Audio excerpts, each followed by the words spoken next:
Sorry, talagang I just got surprised that you look different in a positive way. Thank you. What did you do? So many people have been saying that parang gulat na gulat naman po kayo sa aking mukha. Hindi naman ako nagbago. Siguro po, slight changes sa lifestyle.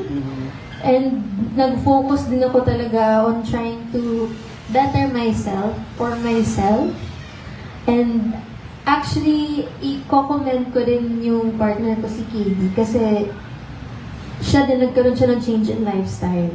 So, dahil lagi kami magkasama, nahahawa din ako, nahahawa ko siya. For the past 2 years, I've been working so hard in the gym, practically live in the gym, and I tried to build a better relationship with food. So, I think it's helping. Yeah. Also, thank you, Staying Dr. up. Rabello. Thank you so much sa mga treatments. Thank you po, Hulog ng Langit. So, lahat po ng pwede kong gawin para gumanda, ginagawa ko po talaga.